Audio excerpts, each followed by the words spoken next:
Merci de nous rejoindre, celles et ceux qui nous rejoignent maintenant. Nous sommes sur notre troisième séquence de notre 8e rencontre AFB, qui a pour thème donc le programme d'insertion dans l'emploi des jeunes sportifs, donc dans l'emploi bancaire, des jeunes sportifs qui sont éloignés de l'emploi jusqu'alors.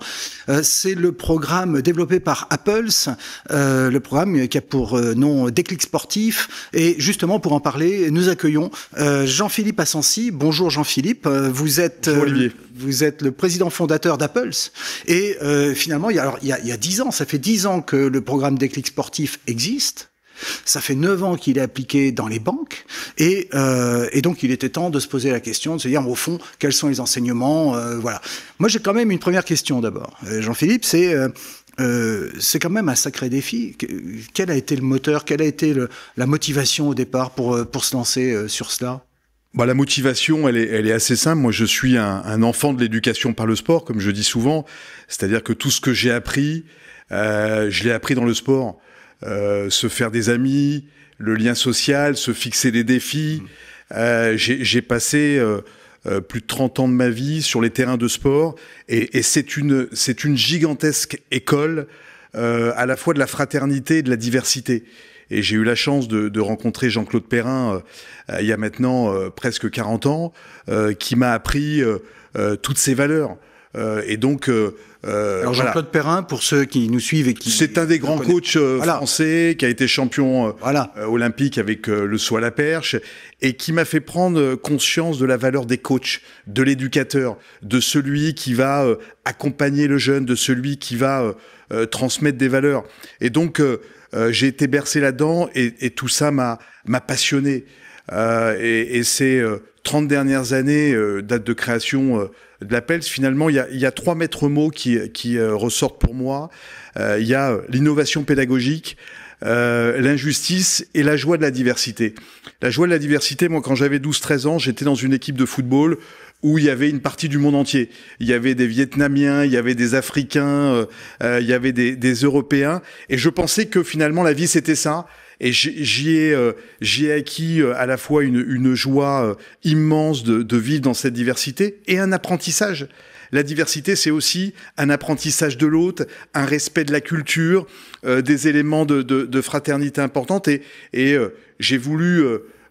finalement, quand j'ai créé l'Appels avec Jean-Claude Perrin, on a voulu valoriser le fait que le sport est un espace de fraternité et de diversité unique et certainement le plus important en France. Alors justement, Jean-Philippe, tout à l'heure, on aura une table ronde qui va suivre.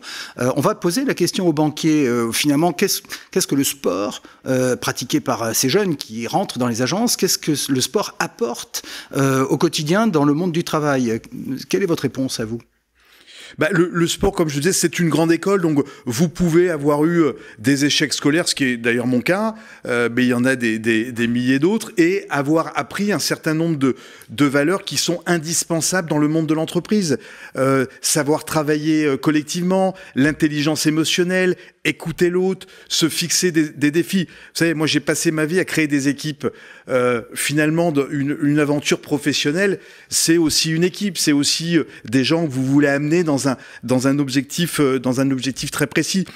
Il y a trop de jeunes qui sont que j'ai rencontrés sur les bancs sportifs, qui sont éloignés de l'emploi, qui sont coupés du monde de l'entreprise. Et c'est la raison pour laquelle on a mis en place ce programme. Et je disais tout à l'heure l'innovation pédagogique, parce que finalement, on a des coachs extraordinaires dans le sport, mais il a fallu avoir cette compétence importante. Quand on a monté le programme il y a une dizaine d'années, on a bien vu qu'il manquait quelque chose dans la formation de ces coachs. Et c'est la raison pour laquelle on a voulu créer ce métier de coach d'insertion par le sport. On verra Sébastien tout à l'heure qui expliquera un petit peu mieux le rôle des coachs. Mais le coach, pour nous, le coach d'insertion par le sport, c'est celui qui va accompagner le jeune. Vous savez, dans ces espaces, il faut quand même se dire la vérité. Dans les espaces où on travaille, on a des espaces qui sont des quartiers où il y a beaucoup de pauvreté, où les jeunes n'ont pas beaucoup de réseaux, ils sont parfois coupés du monde de l'entreprise, sur leurs épaules pèsent de lourdes tâches familiales. Donc il faut créer ce réseau, finalement, et c'est le travail du coach autour de ce jeune-là, pour l'accompagner, pour l'accompagner dans la performance de l'entreprise. Donc, on va l'accompagner dans son projet professionnel. Un coach, il est aussi en capacité de parler à un DRH, de parler à un recruteur, et il va finalement accompagner ce jeune-là du début à la fin. En fait, vous nous parlez d'une chaîne. Il y a une vraie chaîne sur ce programme, en fait. En réalité, le programme permet à différents acteurs de travailler ensemble. Il permet à différents acteurs de travailler ensemble. Quand on a démarré avec LCL, puisque vous le disiez tout à l'heure, le programme a 10 ans, on a rencontré des gens exceptionnels. Il y a eu plus de 13 banques qui, depuis le début, ont participé. Plus de 13 banques, voilà. 900 jeunes, 900 parrains, 900 tuteurs, donc déjà 3000 personnes, des milliers de personnes. Ça a regroupé des milliers de personnes. Et on a rencontrer des gens à l'époque, LCL, c'était Renaud Chaumier et Yves Nanquette qui étaient directeurs généraux. Moi, j'appartenais à la fondation LCL. Et Banco, on y a été tout de suite. On a eu des gens qui ont foncé avec nous. Et pourquoi ils ont foncé? Parce que ils ont senti qu'il y avait une ouverture sur du recrutement un petit peu différencié, sur des nouveaux talents. On était sûr de rien, mais on est parti main dans la main avec une équipe de choc. Je me souviens que de Renaud Chaumier, qui était le DRH, on a cassé les critères de recrutement. À l'époque, LCL, vous recrutiez Bac+2. Donc on a démarré à la Goutte d'Or, à l'époque, avec une quarantaine de jeunes, et avec Samuel Frugier à Villeurbanne. Et je peux vous dire que on a travaillé ensemble, c'était du cousu humain, avec l'organisme de formation des banques. Enfin, on a créé ce parcours qui est d'une grande fragilité. Vous allez rechercher des jeunes dans des quartiers comme Garges-les-Gonesse, comme Roubaix, comme Villeurbanne, comme Marseille, etc. Vous les amenez vers la banque avec un parcours qui est extrêmement exigeant, et 10 ans après, c'est un carton monumental. Globalement... Alors là, ce sont... Bon, on le disait, 13 banques ont déjà participé et continuent de participer. Alors, pas toujours les 13 chaque année, etc. Il y a aussi du mouvement. Certaines sont là tous les ans.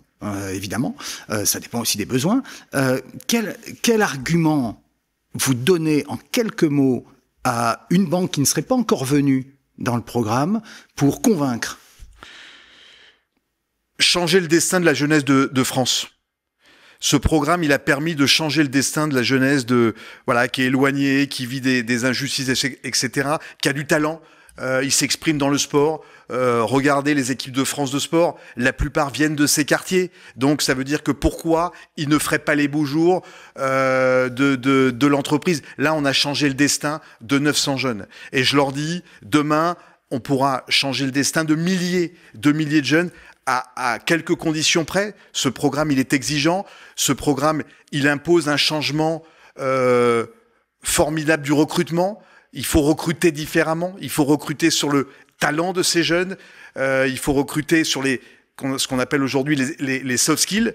Un jeune qui a arrêté, par exemple, au bac ou au BEP, il aura du mal à dire qu'est-ce qu'il a fait scolairement. Par contre, quand il va vous parler de son expérience sportive, ses yeux vont briller. C'est cette expérience sportive que finalement les tuteurs des banques comprennent bien, et c'est ce cheminement. Quand vous recrutez quelqu'un sur son talent, vous allez le garder des années. Vous pouvez avoir quelqu'un qui a Bac+10, mais est-ce que pour autant il a des valeurs? Est-ce que pour autant il est loyal? Est-ce que pour autant il va s'engager? C'est ça qu'on regarde dans le sport. Alors Jean-Philippe, vous dites c'est exigeant.